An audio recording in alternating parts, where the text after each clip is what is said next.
you for joining me in the practice of finding our way back to wholeness. During our audio session together, I will be talking with my village on how we are healing, changing paradigms, and degendering and decolonizing the mind. You are not alone. You are enough. Let's plant these divine seeds together. This work is for the collective from me, and there's a lot of magic that goes on behind the scenes. If you would like to make a non-cash offering to the temple that is me, please click below to visit this SSC wishlist on Amazon.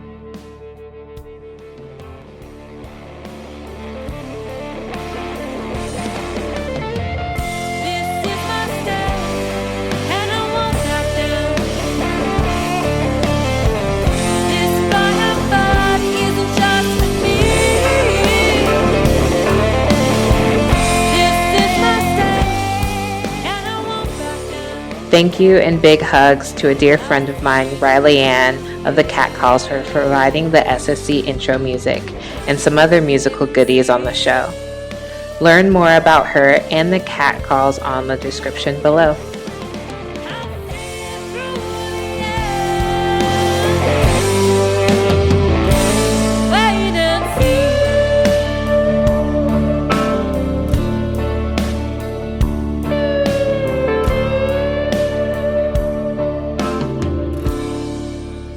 Sarah Rossiter grew up roaming the woods in northwestern Montana and has lived coast to coast in the U.S. from Seattle to Boston.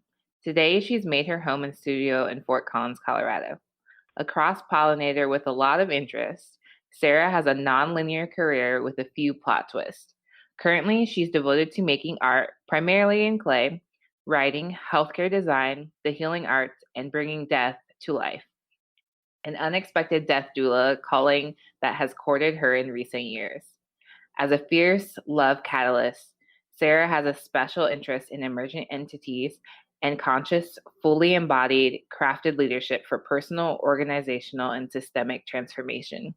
She believes there has never been a better time to turn adversity into opportunity and innovation. Lately, Sarah has been thinking, instead of guerrilla fighting, how can we guerrilla garden the future? Check her out at the links below. All right. Well, thank you, Sarah, for joining us on this episode of the Sunseed Community Podcast. Before we get started, for having me. Yeah, absolutely. I've been wanting to have you on for a while, but before we get started, could you state your pronouns for the rest of the folks listening today?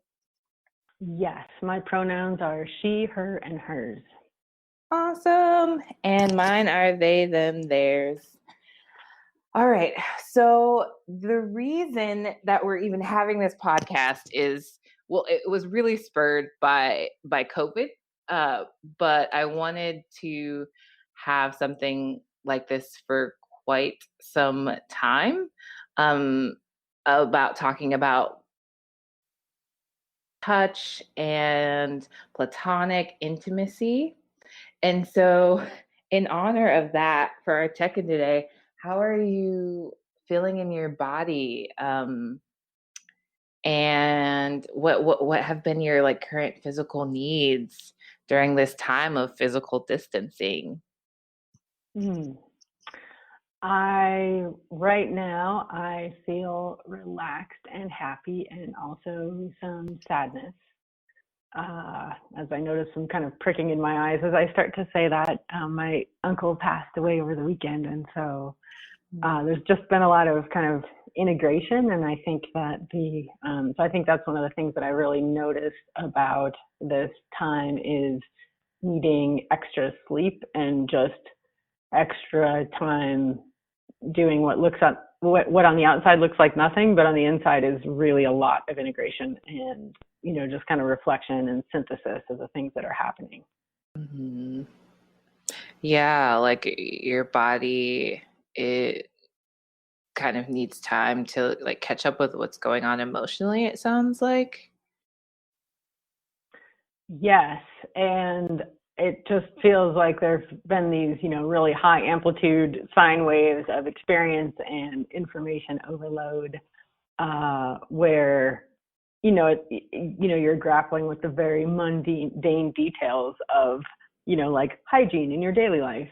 At the same time, some people, there's like, it's really amplifying a lot of the socioeconomic disparities that, exist all the time in the world with regard to, whether people have a home to shelter at home in, and then also, some really big ethical questions about, the kinds of choices that, doctors in emergency rooms and ICUs will be facing about making life and death choices based on scarcity of resources. And so I feel like it's like super personal and physical. It's also very existential and philosophical. And also, really, brings to the forefront a lot of big issues in politics and economics and, social justice and things like that. So it's a lot on all levels to sort of take in and process. Yeah, I resonate with that. And I'm sorry to hear about the loss of your uncle. Yeah. Thank Mm, you. yeah. I felt a lot of what you were just describing. Like as you were listing them off, I felt that overwhelm kind of well up in me Mm. again today. Mm. um, Mm-hmm. this morning has been filled with a lot of sunshine, both like radiating outward and then just receiving it. I woke up today and um, I rested, and I haven't done that in maybe about 2 weeks. Just my, Oh. my brain has been on go, and like just like you were saying, all the like outward stimuli, like everything is just super heightened right now because everyone is kind of in survival mode, and Mm-hmm. it doesn't really matter your socioeconomic status or other um, life experiences. We all feel threatened in some way. Um, Mm-hmm. and so that was really overwhelming the past 2 weeks. And then today I just kind of breathed, um, and was held in a space of like, I feel, and I've had responses that like, I'm being held right now in different ways. Mm. So yeah, and when it comes to physical touch right now, that is something I'm in deep need of. My body is so achy and I can't get a massage. um, Mm. yeah. Mm-hmm. And just being around people, um, who you have like a really deep heart connection with. Yeah, since moving away, like I can't see you like face to face in the moment, like where I can reach Yes. out and like hold your hand, and that's been hard since moving, but I think everyone's kind of feeling that now. And so that Mm-hmm. need for touch is so strong right now Mm-hmm. Mm-hmm. for me. Mm-hmm. Yeah. Yeah. Um, so along those lines of the need for touch and how it's playing out currently, what have been some of your experiences with playing with or pushing the boundaries of platonic touch? Mm. In general or around this time? Mm, we can go with in general, but if there's something specific to this time, you're more than welcome to speak to that too. There is something very specific to this time that I'd like to talk about first, and then I'd like to circle back because I have a couple of really interesting stories and investigations I've done, I guess you could say. But the one that really struck me recently is I have a meditation group that I go to periodically, and it was the last group gathering that I went to before just really committing to the distancing and just deciding it felt like it was right on the edge. I was like, do I, don't I, do I, don't I? And so I decided to go to this one and have that be sort of my last.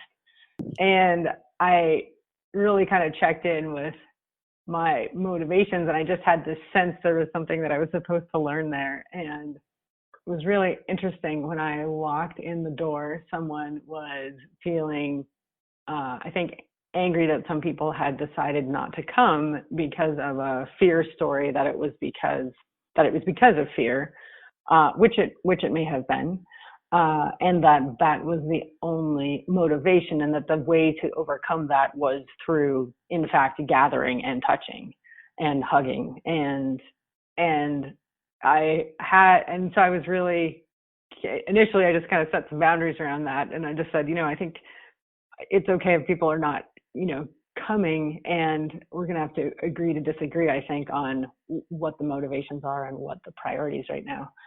And so at the end, it's kind of a convention to, in this group to, give each person in the group a hug to kind of like internalize and absorb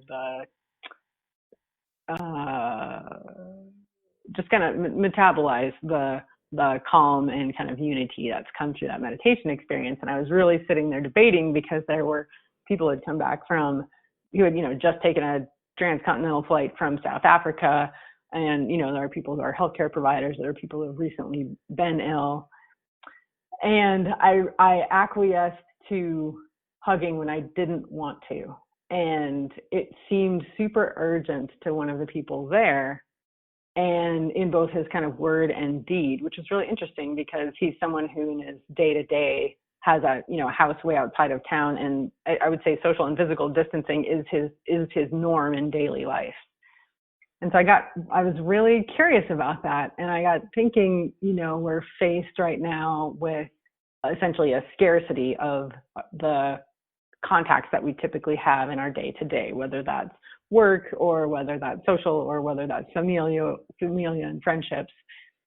And, there's a lot of really interesting science about kind of the biology of scarcity and what that does to our minds. And there's a terrific podcast episode of How I Built This called Tunnel Vision, that's about essentially what happens in scarcity. And I got thinking, I'm wondering if part of what's happening is when people are like asserting that we should come together, or asserting that we should have physical contact, even if virology and epidemiology suggest differently, I'm wondering if they're actually wanting to essentially hoard touch or hoard access to contact and other people, separate from the physiological benefits of touch and what that does for the immune system. There are genuine benefits there, for both the immune system and, cortisol and calm and anandamide and, the oxytocin and, those chemicals. But I wondered, is there actually a desire to hoard access to touch? So that's something that just really, very much related to COVID-19 and the practices that we're putting in place to, flatten the curve and for containment. That was really just an interesting thought for me, and also just asking the question, like, do I or do others have a scarcity of touch from the past that we're trying to fill in the present?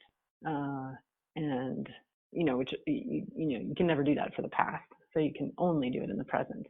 And so how do we address that now if we are choosing this, restriction? So what you're saying about the hoarding is that, do you feel like just people in general are trying to hoard, or can you clarify a bit with that?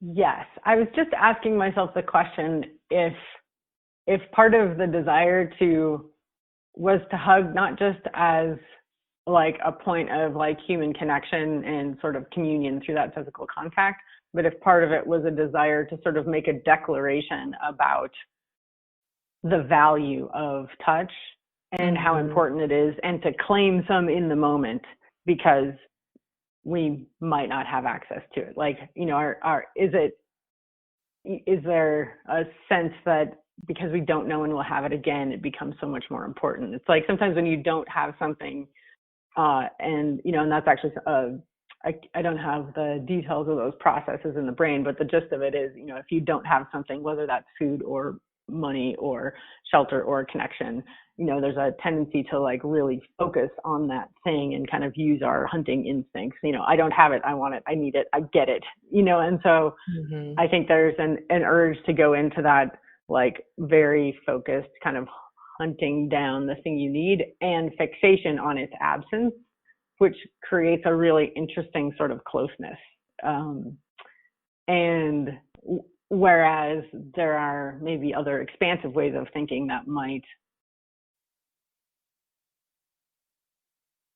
open up ways to satisfy some of those needs for a mindset shift or a physical shift or a biochemical shift or for sensory stimulation and sensation or for movement, if we're, because physical touch is one way to meet a need. And there are other ways to meet some of those same needs sort of in different combinations. But if our... Yeah. Oh, no, continue, Sarah. I was just agreeing. So anyways, I think it was just a question. It was just a question. I'm not saying that that's what's happening. It wasn't even really a story in my head. It was just a question that it prompted was, what happens when we don't have physical touch and we, is it a story in our head that that's the thing that we need, or is what we really want a feeling of safety, security, and connection? Or is what we really want a feeling of deep intimacy and connection with another person? Do we actually need human touch, or do we want to feel loved and safe? Do we actually need human touch, or do we want to feel embodied, sensorially alive and present? Or do we want to feel relaxed, healthy, and content? Or do we want to have congruity between our mind, heart, actions, and words? Or do we want less cortisol, dopamine, anxiety, and more anandamide, oxytocin, parasympathetic relaxation? Or is it something totally different? And so I think it's really easy to think that the answer to what we need is outside, but I think often, including for myself, I definitely find physical contact is a really direct path to a parasympathetic response of relaxation and contentment and warmth and feeling loved. But it's on some levels, it's like a tactic or a strategy for reaching those feelings. Right. And I think there's something to be said for the space that person was probably taking up. Because when we need something, yes, there's that feeling of I gotta have it. But at what expense to other people? Was it consensual? Because you spoke to I feel like I get conceded to hugging, and yeah, you might not really have wanted to. So how are we how are we when we feel the need? First of all, how are we differentiating between is this actually what I want, and what I need? But then what are my expectations with this? And is it fair? There seems like there was a little bit of actually a bit of privilege that was playing into this person being angry that people were practicing self-care and care for the collective by not attending that day, possibly, no matter what the reasons were, and then trying to create the space of actual physical touch. And they might not have known how serious that could have been affecting the chain reaction of that. I didn't take it as seriously as I should have when news was first coming out about COVID, but now we know, and I think people are really starting to understand and take it more seriously. It's been really interesting, how COVID has brought out and amplified the need for physical touch and how important it is to the overall health of people. Like you said, it's one of the ways of getting to a parasympathetic state and feeling safe, feeling loved, and connection. It's not the only way. So how are we flexing those other ways of connection during this time, but also acknowledging and trying to find new ways once this is over of getting that physical stimulation in healthy ways.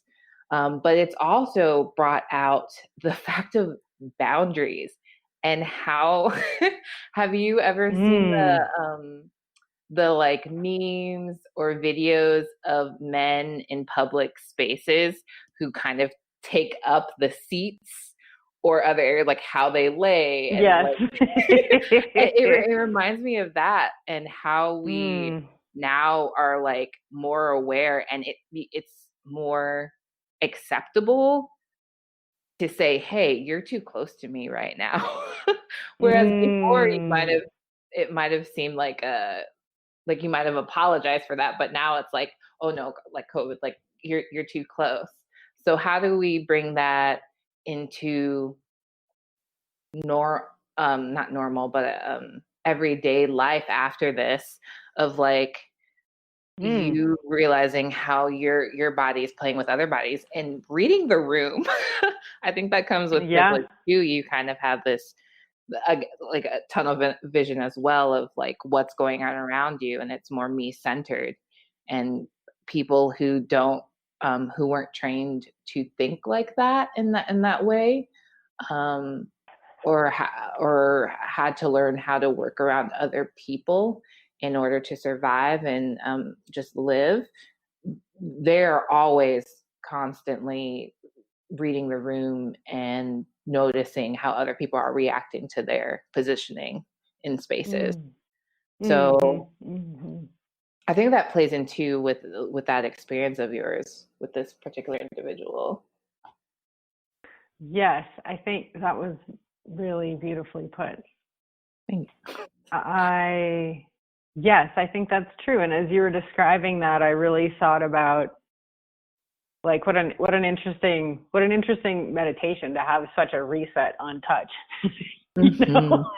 I mean, because in the in the era that we're in, where there's sort of been a Me Too reset with regard to that awareness and talking about that more openly and freely when it comes to like transgressing, like deeply transgressing people's bounds, and then to like withdraw that, all like step it back all the way to like just a hug or a handshake, and not even that, just actual proximity, like how far are you standing from this person, and are you aware of what might be just personal space in terms of a distance of comfort in the day-to-day is now expanded significantly. So that's a really interesting idea, to just have that as like a reset on boundaries and awareness of ourselves, and for ourselves and also of others.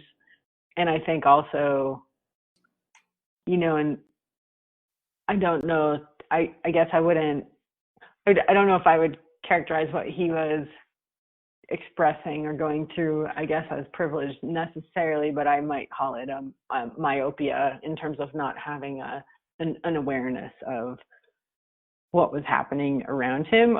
And I mean, I think that's really common when people are in pain of any sort. It's difficult for them to see beyond themselves. And so, that's something that I think we underestimate when it comes to like psychic pain. And if people don't have the presence of mind, or are very much like, and I mean, I think a lot of times we walk around as a container for a brain, rather than, a fully embodied, integrated human. And so I think it's also easy to get into like kind of intellectualizing an argument about, what right now any given person thinks is the right or wrong thing to do, or the most advisable thing to do. And so that kind of adversarial versus allies mindset, I think, also can kind of close people down, or lead them to sort of fortress in their own opinion and in their own body, or in their own house. And so I think there's maybe spillover in that as well. For me, there, like, I guess I want to speak to maybe like the overall need for touch. And it seems like this person did have like a strong need, and I think we all have certain needs that we have, that we carry, that we want met, because they lead to our safety, they lead to our comfort and our feeling of stability, and that's important for all of us to have. But when it comes to how we ask and how we go about, like you were saying before, kind of the path you take to get there, that I think that does speak a lot to kind of our perception of what's going on around us and what we are used to. So in that way,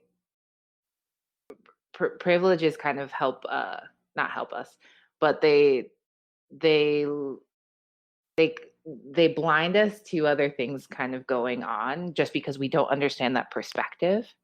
So privileges aren't really a bad thing, but they do sometimes hinder our vision and our perspective into what else might be happening and how the way we go about moving through the world, like meeting our needs, interactions, it can, like, the overall dynamic because of your situation, and that dynamic can lead to other things. That makes that clear about that. But no, there's definitely nothing wrong with that need. It's I resonate with that gentleman's feelings about wanting touch right now. Yes. But like just Yes. what you were explaining about his actions, I was like, I don't think I would ever act that way, and here's why. Like, I would think about, well, what do other people in the room need, and am I asking for it or am I demanding it? Am I just like going out and touching someone right away, or am I asking, like, do you mind if I hug you right now? Am I thinking of the repercussions? All of those things, I think, relate to that. And I love how you brought out the intention of touch, because I think that also, you talked about like the popularized, I don't want to say popularized, but the Me Too movement, and how really blatant and blatant disregards for people's boundaries and their bodies was brought out with Me Too. But that is a macro of the micro. How are the subtle interactions we have with our own bodies and with other people's bodies? What are our intentions behind them, and how do we go about in very I can't think of the word, but transparent ways of seeking out what we need and listening to what other people need, whether it's verbal communication or physical communication. So how does platonic touch pair with your perspective on romantic relationships and romantic touch? And is the theory that you have it the same as practice? Because mine definitely wasn't, but now it is. So I'd love for you to go first.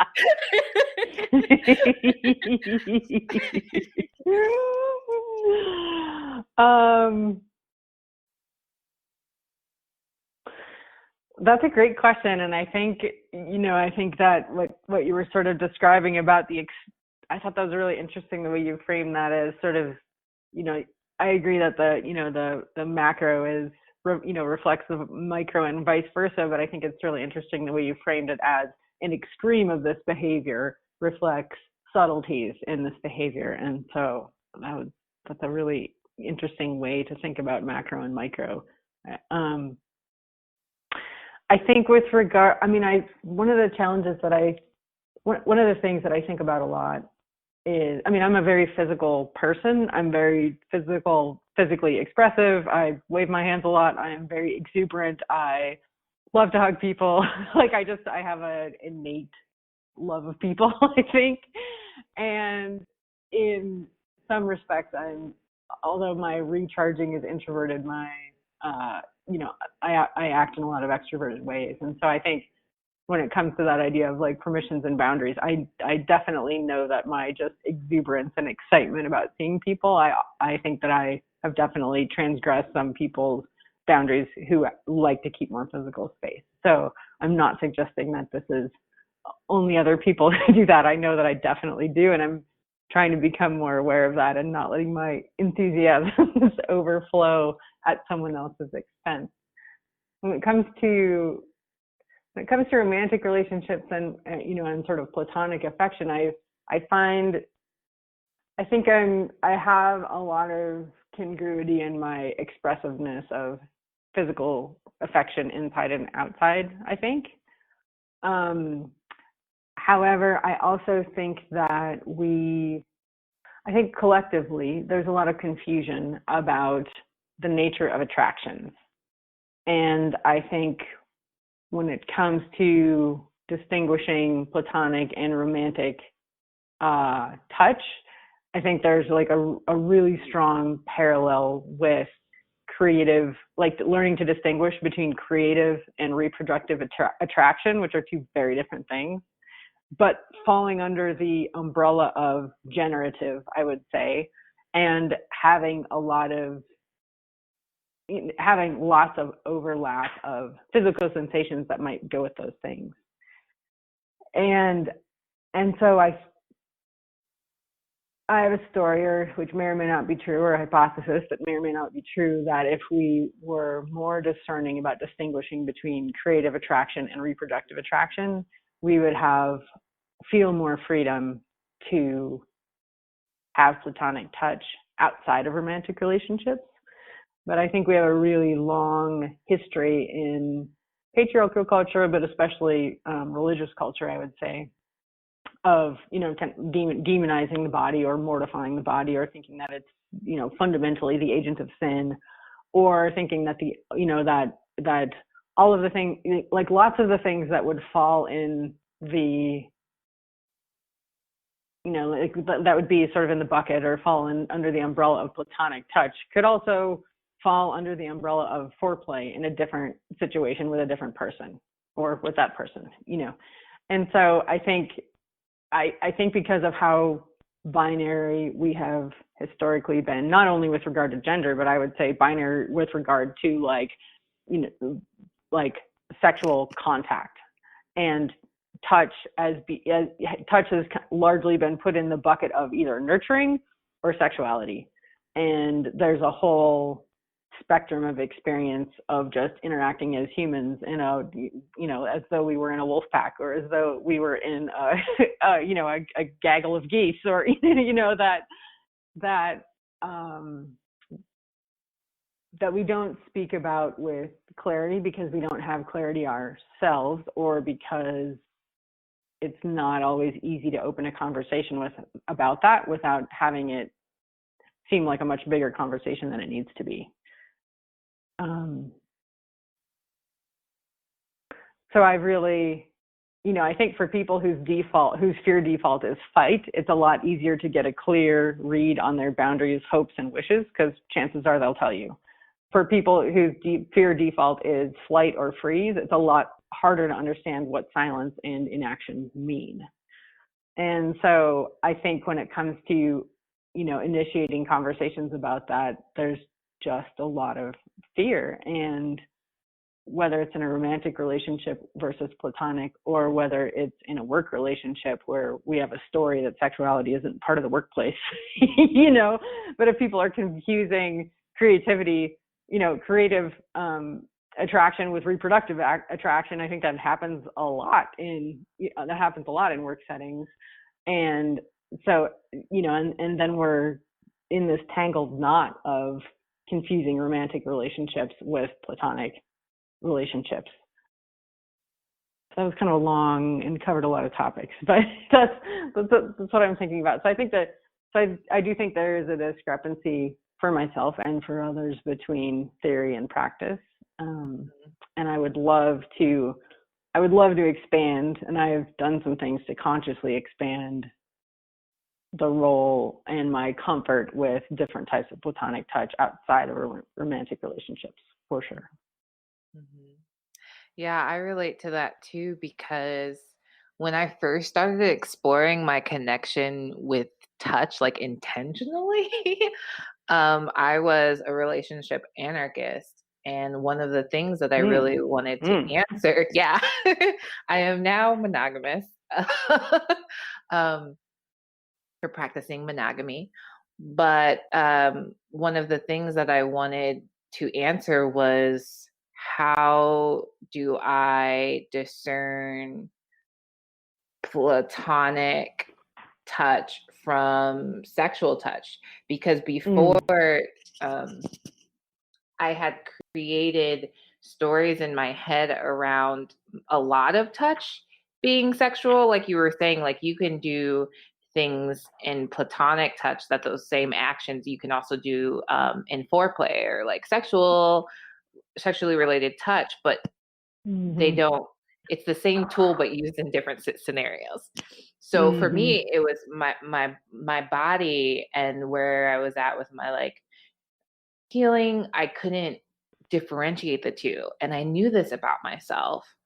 And so that was something I wanted to explore in all of my relationships. And so I brought that to the table within my practice with relationship anarchy. And for me it was a practice in not having on my end boundaries with where relationships could go, but investing fully and wholly in all my relationships, and not having my intentions be for for finding the one person, like getting my needs met by all the important people in my life and doing the same for them, like courting a friend, and sending them flowers and doing things for them that we usually hold for romantic partners, because sometimes we view that, I feel like, as more of a investment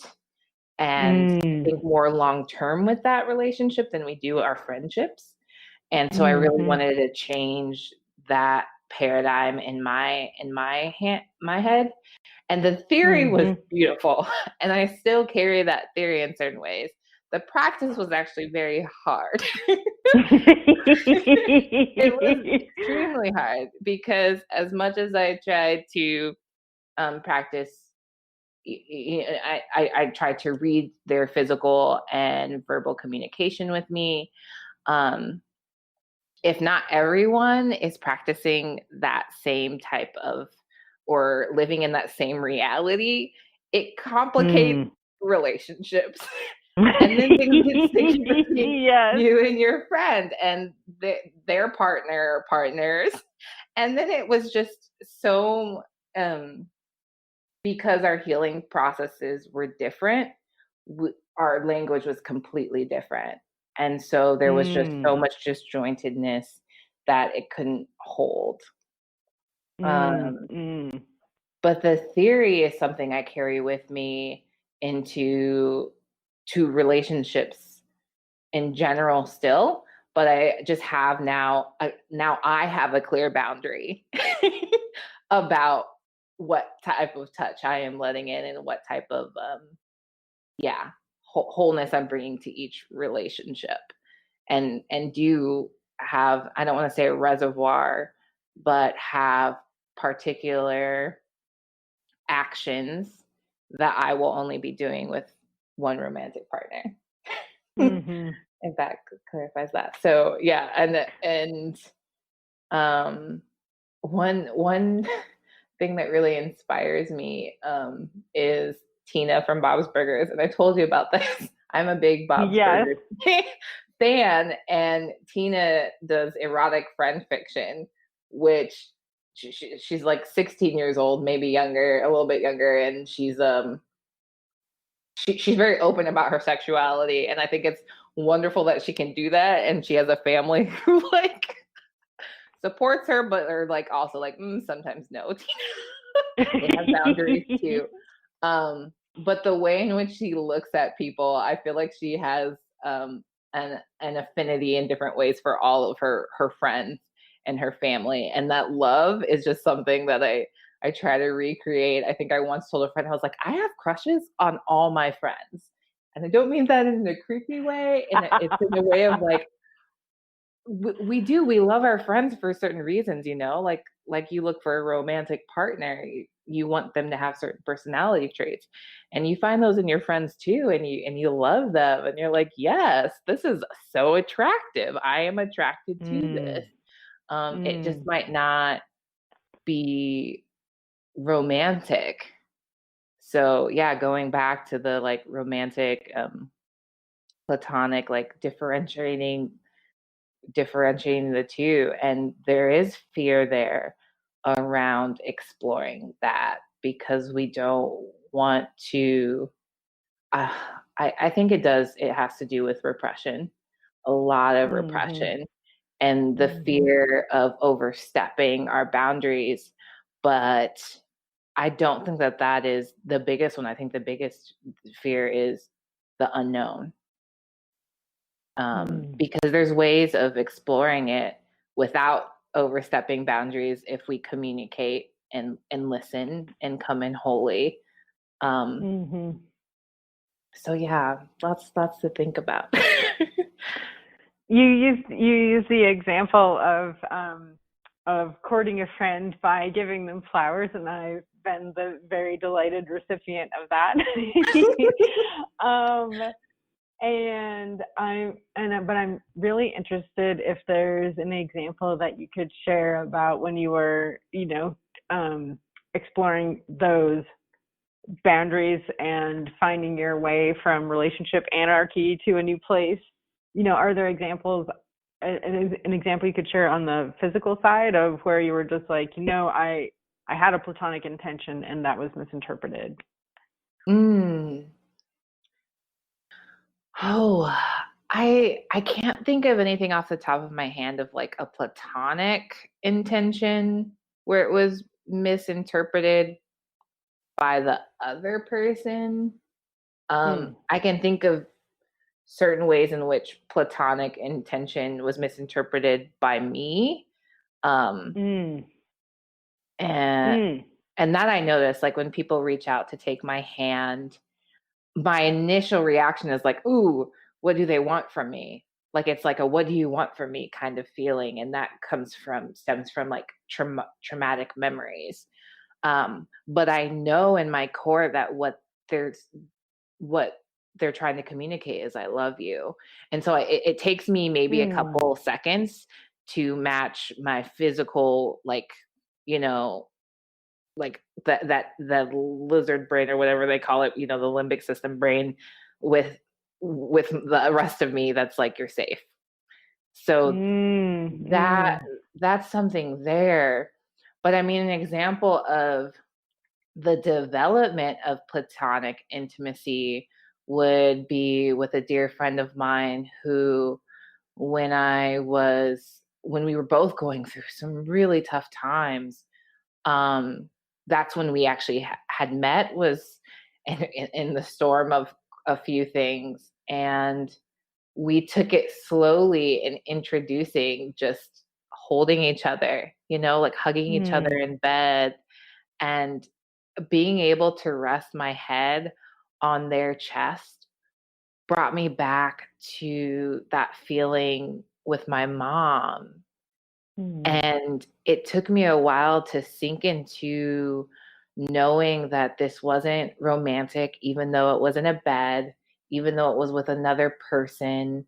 All the feelings that I was having were intimacy and not romantic. Mhm.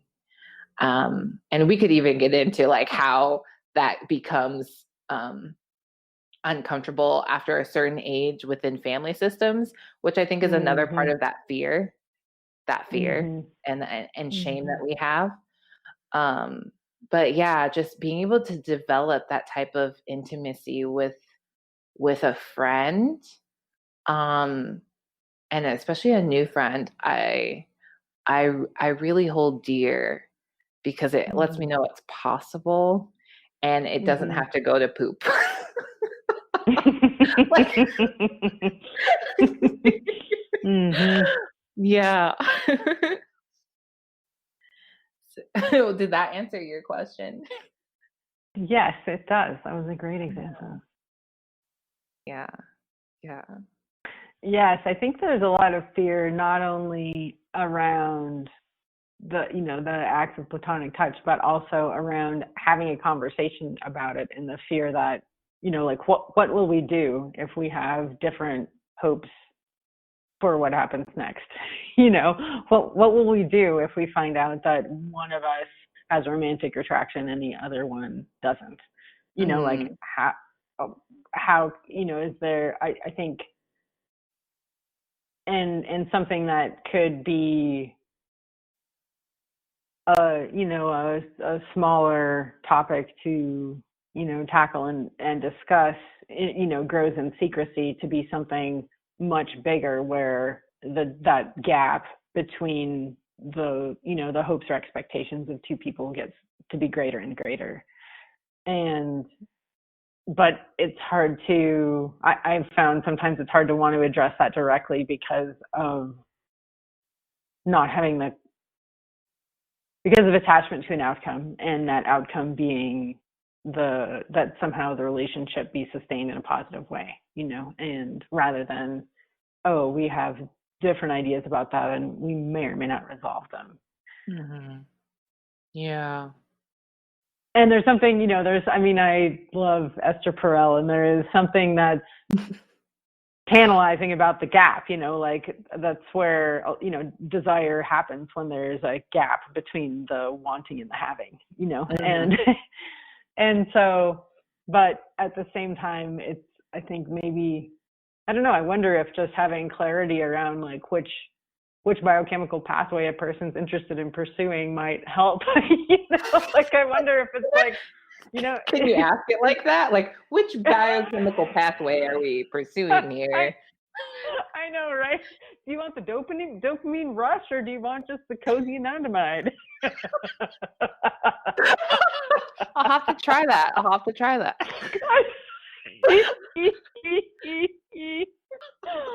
I love your laugh so much.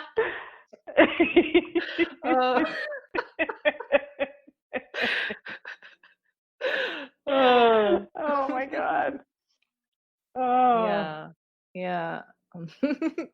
I think, and that's okay to ask. I mean, I guess it depends on if someone would understand what you're talking about. But well, yeah, there's other ways to ask. There's a lot of other ways to ask that. You could form, say, though. Are you after the hot and bothered thrill or the cat in the sun relaxation? But yes. I think I'm going to use that one. That's the one I'm thinking. Yeah, the science version is probably may not be the option you want. But I think it's an interesting question with regard to like what's behind, some of the things that like drive our motivations behind the scenes, or at our molecular level, which is what leads us to make a lot of these decisions, sometimes without enough awareness. Mm-hmm.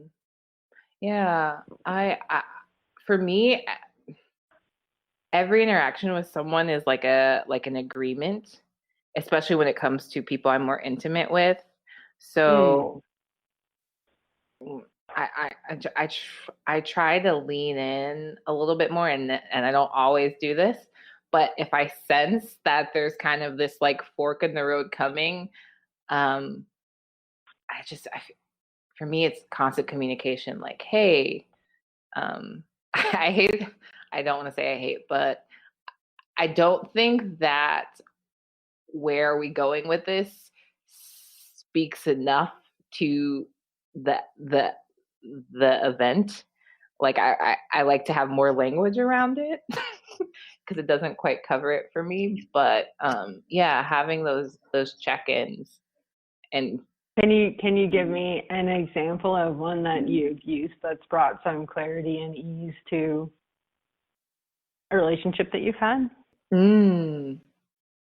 Yeah, I find myself a bit like trying to decide between how much I want to share publicly and like what would actually be beneficial to the conversation. Yes. Yeah. Is there a clarification? Let me ask it a different way. Is there a clarification that you've made with regard to platonic versus romantic touch that where afterwards you felt like a sense of relief for having spoken about it? Yes. And I'm rather blunt when it comes to those types of things, especially with one-on-one conversations. I've gotten better at just being like, hey, so what are you feeling right now? And I usually say what I'm sensing and then ask the other person, like, what are you feeling? I will be honest and say I usually get nothing back. Like, usually, like, I'm not feeling anything, and I'm like, really? And I'm also practicing taking people's words for what they actually like for truth, because I want to have enough faith in them and the relationship and enough trust in both to say, okay, what you're saying is truth, and leave it at that. Kind of. That's also hard. But I know that feeling, like you were talking about with Esther Perel, and desire of when I don't say something and it builds and it festers, and then it usually like blows up in some sort of way, and we usually act out our frustration over not talking about it in really unproductive ways, and it just leads to an end of a really good relationship.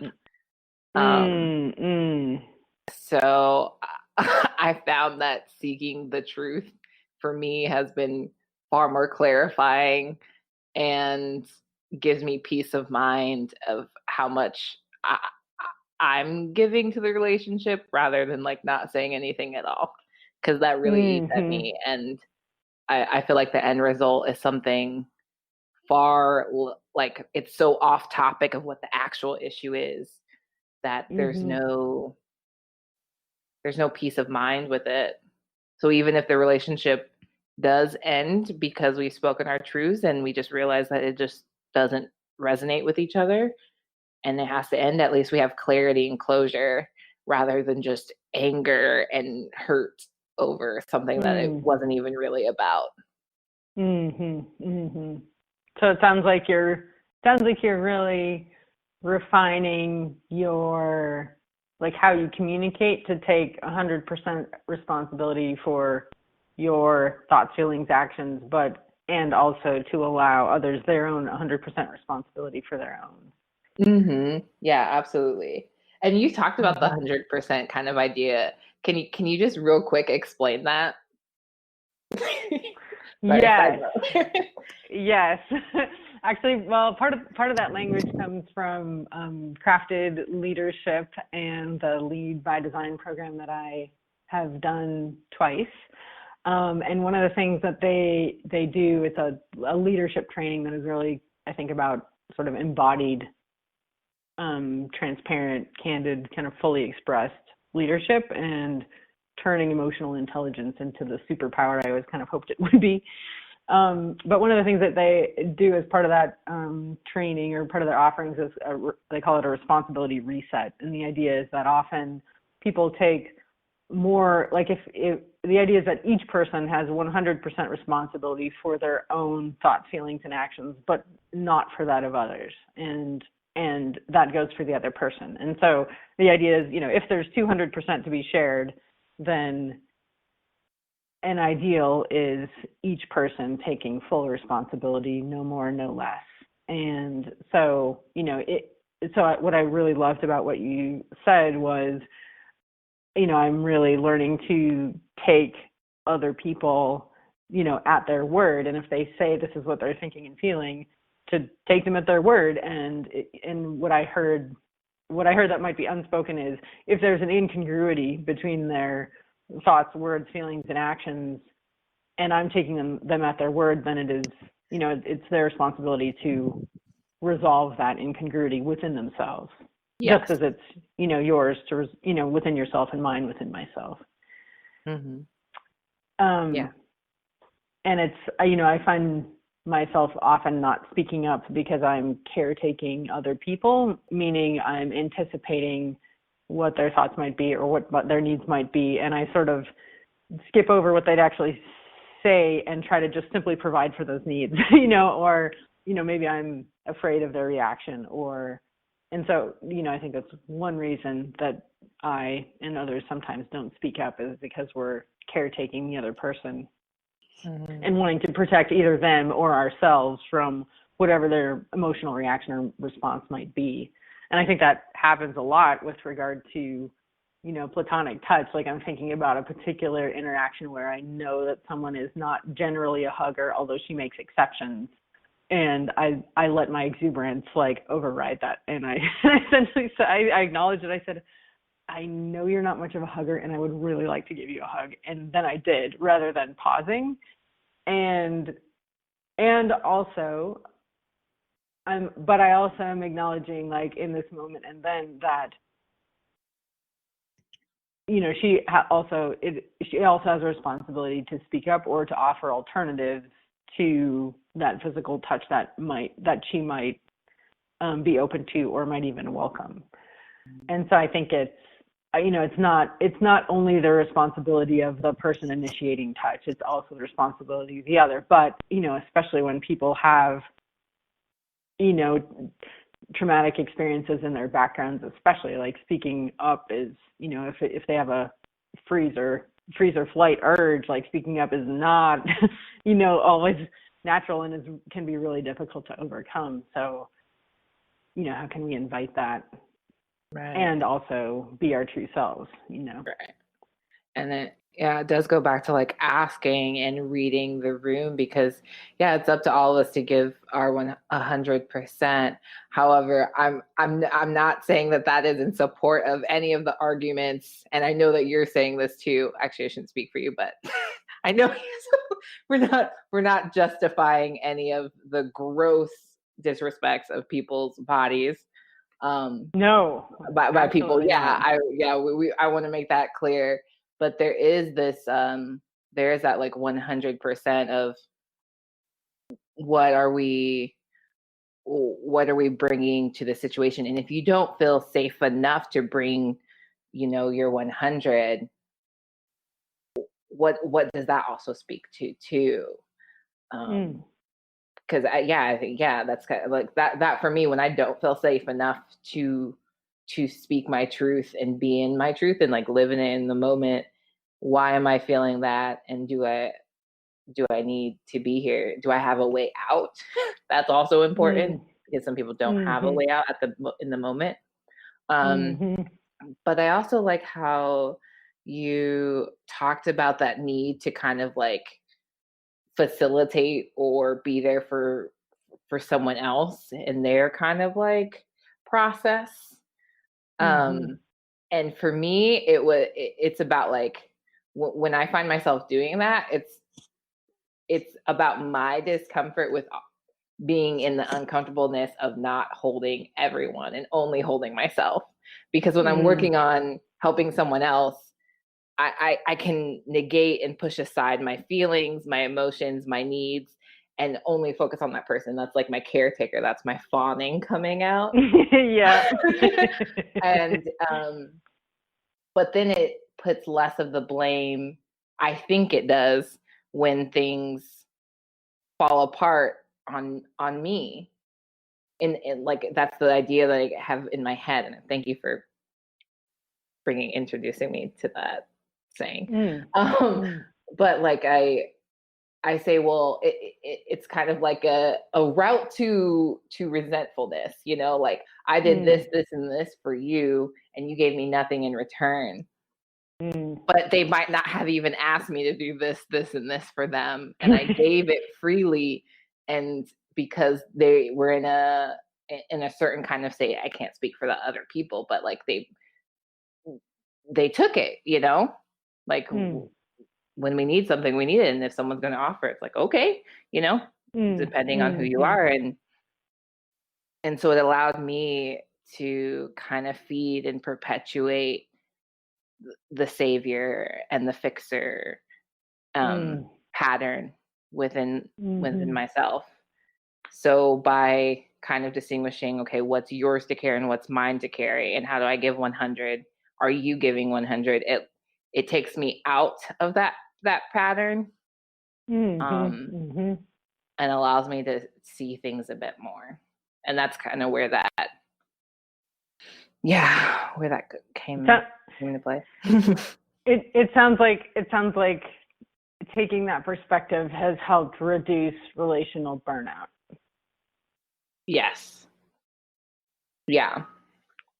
Definitely. And kind of get a sense for if new relationships are going to stand the test of certain challenges earlier on.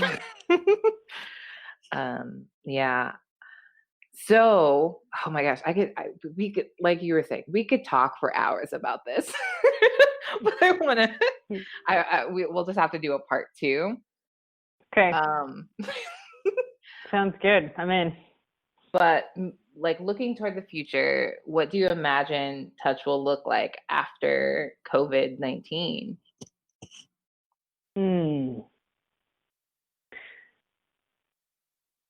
You know, I think of that from a couple different perspectives. One, I love just the thought that you raised earlier that this is sort of a reset on physical touch at all, and an opportunity for us to sort of contemplate both boundaries, and then I would also say our needs for physical touch, and whether that is itself the need or whether our need is for something else and physical touch is one way of meeting that need. So that's one. I love both of those ideas. Another one that I've been thinking about a lot is not only with regard to who are the people, to people who are, sheltering at home, but people who are in the hospital. And I think a lot about touch and what that means in healthcare. And,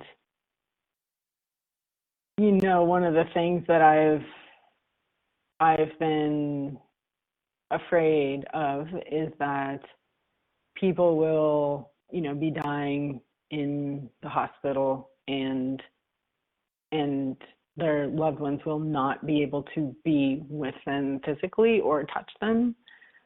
And I'm really hoping that we put in place some protocols that enable that, whether that's a 14-day isolation after that time together or not. But I just think about, being, if someone you love is dying and you're not, in some cases you're not able to travel to where they are. But in some cases, if you're not actually able to touch them, what that means for that person who's dying and also for the people who survive them, like there is really something profound.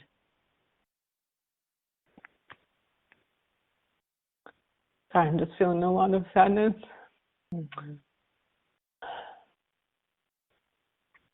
Whether it's someone holding your hand or someone cuddling you, there's something really profound about having that type of physical comfort as you're dying. Like, I love you, you're safe, we're safe, and it's okay to die. Yeah. And to have physical comfort, and physical contact at that time.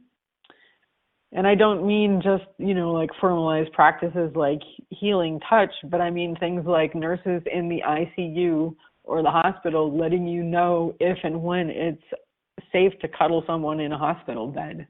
Because I remember that feeling when my mom was in the hospital because she was in a hospital bed, I didn't feel that, freedom. And you're afraid of making the person sick, and you don't know, like, when is it okay to just decide you're going to get into bed with them, because there's a very, like medically clinical distancing effect of just that environment in general, so that's something that I'm really thinking about a lot, is how can we provide for that now and in the future, including just giving people permission that they even if they don't need it, like making it okay to, crawl in bed with your mom and cuddle her at the hospital, and I think about that now. It's like, in order to go into the hospital room, you're suited up in a hazmat suit, and and that's really, that really shapes the death experience, Yeah. for everyone in the room. So, so I would say those three things, and then also that idea of, touch scarcity, and if a person is trying to backfill something from the past in the present, and I think a lot of times people, I think it happens in college all the time. I think it happens often when people, after a divorce, or even inside, or even inside a marriage, where people have, they think that their need is like physical touch and sex, and really it's like intimacy, closeness, and safety. Mm-hmm. And, so people are, I think it's really common for people to have sex when really what they would like is to be held. And I think, I think that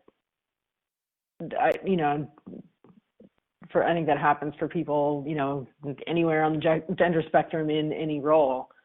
And I really I would love if there were, ways that it were more socially acceptable in a, like in a mainstream sense, to just, cuddle people like puppies, and, there is apparently, an actual like role and service out there for, professional cuddlers. Yeah. And, on the Cuddleist, and other places. But I wish that there was more room instead of that kind of binary. So I hope that people take the time for introspection around touch and scarcity, and how we can create and ask for, and respectfully ask for, the things that we would like to meet those needs, whatever their motivations may be. Yeah, absolutely. I feel like after this is over, like the first 3 days, I imagine people just running out of their houses, including me, and seeing someone in the street, and then there's just this moment like, hi! And then you just go into an embrace, like, you look at them, they're looking at you, and you can both tell, like, you just, oh, like there's a hug coming. There's a hug coming.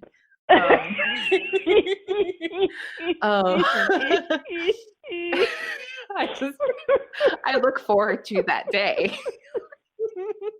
Because there's like this, like, there's this big like excitement and happiness, like whether it's someone scoring a goal in a game, or like Happy New Year's, like everyone's just so elated in that moment. It's a collective hurrah, and you just hug everyone around you. I feel that's my intention for the end. In my head, I'm just imagining all these gospel songs with the word glory replaced by hugs. Yes. Oh, let it rain from like all the churches. It'll be great. So I'm looking forward to that. But to speak to what you mentioned, I am also looking forward to how to restructure systems like palliative care, and just care in general, from the medical field, and even like the educational field of incorporating touch as not something outside of the scope of practice, but as something that is needed within practice in order to heal. So yes, absolutely. Yeah. So like when doctors are talking with families about their loved ones in hospital beds, telling them automatically, like, this is what they might need from you physically. This is what, like making that a part of the conversation automatically. Because it's, you don't always feel empowered to, or welcome to ask questions in medical settings, or settings where there's like maybe a power differential. So I totally agree, and see the need for that. And also the call to reevaluate how people within institutional care, whether it be mental health facilities that are like, live in, um, or homes for the elderly, like how are we ensuring that they get that nourishment? I think that that's been pushed to the forefront in certain conversations around COVID as well. Mm-hmm. Yeah, Mm-hmm. yeah, absolutely. And then just in the day to day, I think in the here and now, while we're in COVID, I feel as if there's been a call to reconnect with people. Mm-hmm. And there was Mm-hmm. something that was said on Facebook of like, I know the difference between you like checking out and reaching out to me and you seeing if you still have access to me. And that was Oh. super powerful. It really it put some things in perspective about like who I was responding to when they were like, "Hey, just want to make sure you're okay," and who I was not responding to. Mm.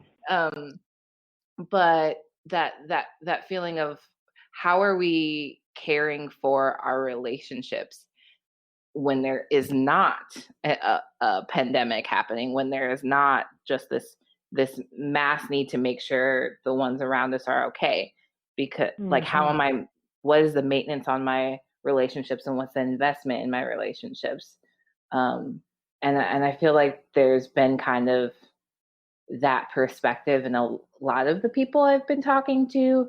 So as we're trying to repair that in the here and now, without physical touch being an option for that repair, but we know Mm-hmm. it can be part of it, then taking that intention and that gentleness and that grace into when physical touch is reintroduced, how do we continue that conversation? um, I think is going to be really important, and I'm looking forward to being able, not being able to, but having more clear space to state when I have a boundary and I don't want it crossed in like public Mm. settings. Mm. Like when someone's Mm-hmm. getting way too close to me in line at the grocery store just because they're Yeah. hurried and like in their fields, and they like want to go home or wherever they're going off to. And so they feel this need to rush. And so they feel the need to rush others. I can look back and say, "Hey, you seem like you're in a rush." And then like I don't know how that conversation would go, but like in a way of grace, Mm-hmm. but also like, "Hey, I'm noticing you are not noticing my boundaries." Mm-hmm. So Mm-hmm. I'm excited to be practicing that now, and I want to practice it more, and that being a continued thing after this. Mm-hmm. Yeah. And I um, also go I go for it. also just want to invite people to just consider how they can be more tactily engaged without the touch of another person, and Mm, or I would say more sensorially engaged without the touch of another person, so whether that's the ASMR, the autonomous sensory meridian response, or soma blankets, or using a foam roller on your back, or dressing in ultra softness, or someone I knew took a dance class through a Facebook Live, where you're essentially engaging your mirror neurons, and can fire up the same experience as what you're observing in another. So yeah. I think there's a lot of opportunities to experiment with, whether it's implied touch or it's other forms of touch, or are there ways that you can be intimately seen? And I don't mean showing people your genitals. I mean, can you be like intimately seen by can you be intimately seen, like truly seen for your true self, which I think is a lot of what people are after when they seek out intimacy through physical touch, is like the idea of being like seen, present, embodied, here, now, appreciated, connected, safe, trusted, or and after the fact, when we're when we're reunited in the blossoming of hugs, if ways to make simple open requests for physical affection and connection that you truly want, and so I think it's it's one of those things like you can be a better friend. You can be better in any type of relationship, whether that's friend or lover, when you know yourself. And, the better you know yourself. And I think this, a time of separation is a great time for kind of introspection and guided introspection around the idea of like, wow, what does touch really mean to me? And what is this, wild and magical range of what that kind of experience can be? And, then with that like reflection and that new like awakeness and sensory aliveness that you can cultivate in yourself in all sorts of creative ways, big and small. Like imagine if we used our separation time and each person did that and then brought it to our relationships. Like, that would be amazing. Yes. Absolutely. Yeah. Mm-hmm. Yeah. I one of the ways I'm meeting my need to get physical touch is through my communing with nature. So going out and just putting my feet in the wet grass after rain, just touching leaves, because that just helps me, and cuddling my dog, obviously. But even he has boundaries that I need to respect. Yes, so true. So that's one of the ways, is like just it seems like that's a mutual feeling, because a lot of people are just needing the need to get outside. And so while you're outside, like, touch a plant. They like it, as long as you're respectful and gentle, Yeah. Do you have any other resources that have inspired you to explore touch and other senses that you'd like to share with the collective? I do. Would you like me to share those now, or would you like me to include them in a list for show notes? Both, please. Okay. Everyone get out your pens. That's right. I will put it together for you as well in a list. So one of them, so there's a book that I love called A Natural History of the Senses by Diane Ackerman. That is just fascinating. And she's talking about the conventional five senses. I'm not even sure that she includes the kinesthetic sense in there. But anyway, but that is just a fascinating, just nuanced book that I highly recommend. Another is, recently I listened to, I don't know, I want to say it's like a 6 or 10 minute video of Esther Perel at, it's called, I think, Daybreaker, conversations about sex can happen anywhere. But it's like Daybreaker is essentially an early morning sober dance fest that happens in various places. Okay. And so she had a really interesting one, and she was talking in the context of sex and essentially saying, what is your dominant sense? What dominant sense is common for you, and what if you picked a different one? So if your dominant sense is touch, what if you picked smell, or what if you picked sound, or whatever that is? But I would say there isn't any reason that needs to be only about sex. I think it could certainly just be expanded to, touch in general, including platonic touch. So that's a really interesting one. The sound is not very good, but worth listening to. Yeah. Another is, and this is kind of a practical day-to-day one, but the Ayurvedic practice of dry brushing, called Garshana, I believe. And so, it's it can be a soft bristled brush, or like a silk glove or a wool glove, something that'll create a little scratchy friction. And so, there's an official method you can use, or you can wing it, but you basically rub it over, your skin of your entire body. And it's actually really terrific for increasing the flow of the lymphatic system. But that's also just very, very invigorating. So I would really recommend that one. All right. And I get that feeling like when I give one of our dogs a bath, they get like super invigorated afterwards and like just super high energy, and I kind of feel like that after I do that. And then there's another one, and that kind of relates to the kind of those two pathways that I was talking about with regard to kind of the chemistry. And there's a book called The Hacking of the American Mind, and the author's name is eluding me at the moment, but I'll send that to you. But that talks a lot about just the sort of different pleasure pathways and what that means and how that's being sort of manipulated in culture. And then I think another one, well, and this is from my own just kind of history, but I gave a presentation at a national ceramics conference quite a few years back called Please Touch the Art.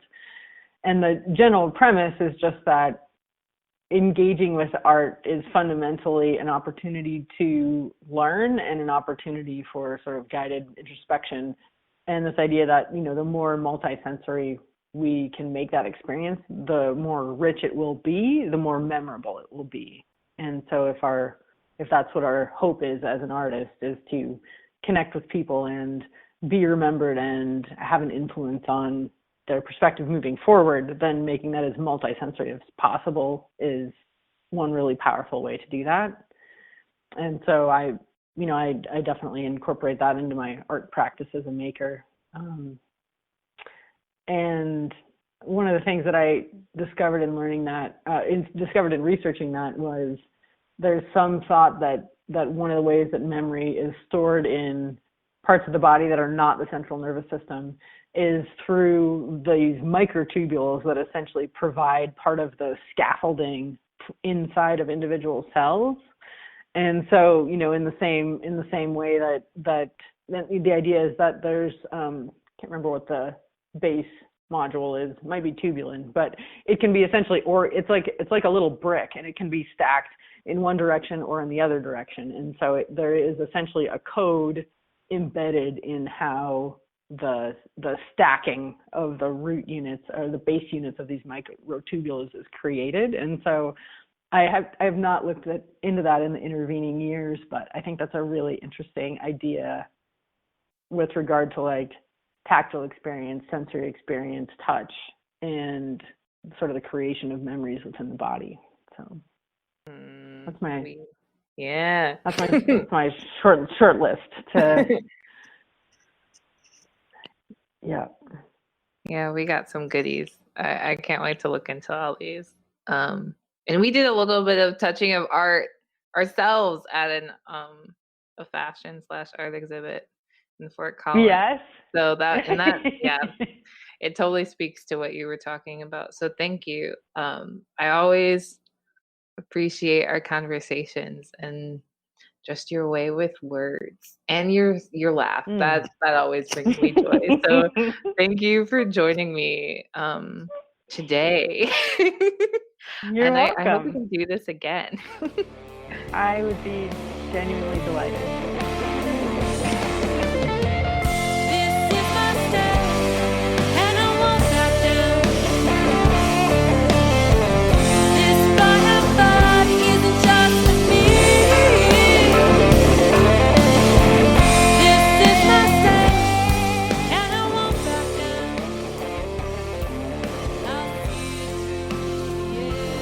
Please like, share, and subscribe to the Sunseed community on Facebook and SoundCloud. Also, get more goodies at sunseedcommunity.com.